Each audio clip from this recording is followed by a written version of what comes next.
Welcome back to another episode of What the Fuck Are the Planets Doing Today? I'm your host, Brooke, and let's dive into the chart, shall we? So today, y'all, get me in a little different space. I was running late, didn't get to do my daily before I left the house, so you got me in the car.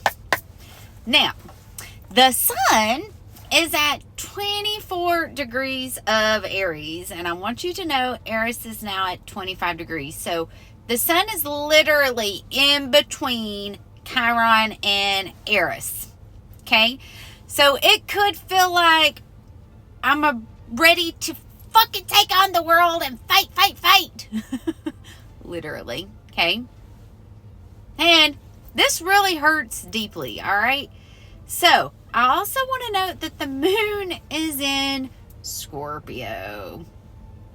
Now, we still have Saturn. Saturn's now at 26 degrees. And Mars is now at 28 degrees. So that trine that we've had for a hot fucking minute is easing up, okay? But still, as the moon activates this trine, okay, I want you guys to keep an eye on the water. Now, Mercury is getting closer to that conjunction with Neptune. And when that happens, I do believe we're going to hear, we're going to see, we're going to know a lot more of what's going on. With this Mercury, there's a couple of places that I really do not care for Mercury being in. And this is going to be Pisces and it's going to be Sag because it is in detriment. Okay? And it's almost like there's just way too much. There's way too much information. There's way too many possibilities. Or way too many scenarios. Way too many timelines. Just way too much. Okay? It's just vast. It's big. It's a lot. Especially in Pisces. You got to think. We could explore the ocean and dive every day for thousands of years and still not be able to cover all the mass of the water and the ocean and how much is down there. Like, it is so great, it is so vast, and there's just so much to it, and it's deep and it's dark and it's intense, but it's also exciting to explore and discover new things, right? So I am so ready for Mercury to get out of Pisces. Now, I want to note Lilith is now in Scorpio as well, okay? And things could be pretty intense, all right? As we are building up to this Mars and Pluto opposition. So, Mars is now at 28 degrees. Within the next 24 to 48 hours, Mars is going to be at that 29 degree point. So, getting ready to move into Leo. And when that happens, it's going to be a completely different energy. It's going to be a completely different motivation and ready to move forward and ready to take action and, you know, what truly lights us up. But egos are going to be pretty heightened. Literally, okay? And with this opposition, there's going to be a lot of Martin energy in the air. And, okay, we still got this going on too. So, the best thing that I can tell you all to do is to pause. Okay? If you're losing your fucking shit, you've lost the fucking race. You've lost it. Okay?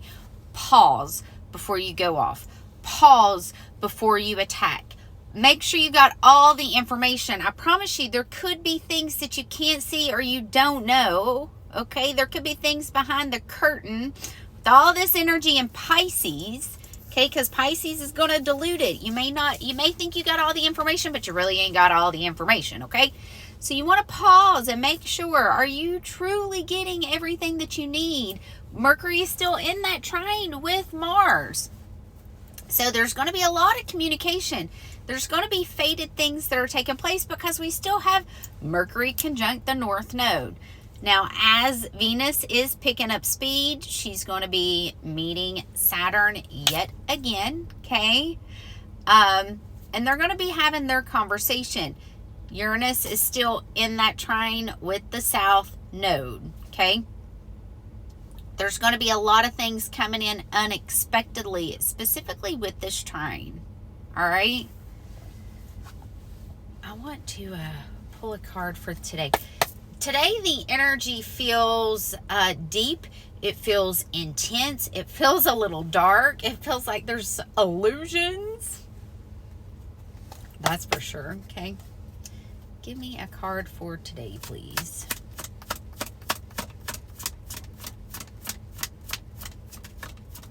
I was really tired and a little hungover from this full moon. I did not want to get up this morning. And typically I'm like, when my alarm goes off, I hear it. Okay, I gotta go, I gotta go, I gotta go, gotta go, gotta go. But this morning, I was just, I did not want to get up. I did not want to. Give me a card for today. I just didn't. I wanted to stay in bed. I wanted to sleep. Oh, shit. Had to get it. It was under the seat. Okay, we got the Knight of Wands, y'all. It does feel like there's a lot of sexual energy in the air, okay? We do have a lot of Martin energy. Mars rules sex, all right? This is also the Playboy card. So you want to make sure that you're really staying grounded in your true authentic self and your values and not really giving in to that Playboy energy, right? There could also be a little bit of frustration, a little bit of aggression in the air. Stay grounded in who you are. Mind your words. That King of Swords is showing up. Mind your words. And, you know, with this King of Swords, I'm one of those that, you know, I truly look for relationships that are reciprocal, okay? If I do something wrong and I can be an adult and be like, hey, that was wrong with me, I'm sorry. I'm going to look for reciprocal relationships that are the same. And if I am around people that cannot apologize, then I know I'm not in reciprocal energy, because this has all to do with shedding that ego, right? The Knight of Wands is kind of like the young boy that is all up in his ego, that wants all the women and thinks his shit doesn't fucking stink, when it does in fact stink. Everybody's shit stinks, right? So make sure that you are in reciprocal relationships, specifically coming out of this Libra full moon, right? Because Libra is all about all of us. It's all about we, but also not losing yourself in relationships. Libra can give too much. Libra can bend too much. Libra can be a little bit of a people pleaser. So you want to make sure that you're taking care of you too, not just everybody else. And just make sure that you're in reciprocal energy and that you're honoring you just as much as you're honoring everybody else, because she's going to make sure her cup's full before she fills others up, okay? That's what the Nine of Pentacles represents. Balanced. Give and take. Balance receiving, balance giving, okay? Mind your words. That Knight of Swords is showing up. I'm sorry, King of Swords just keeps showing up. Just remember, the most powerful weapon is the word. That's why we call it spelling, because you're spell casting. Make sure you're casting blessings onto people and you're not cursing them with the things that you say. Okay? Your tongue is a weapon. And you might cut yourself straight out of people's lives with that. So just remember that. All right. I love you all. Have a great day. I'll be back tomorrow.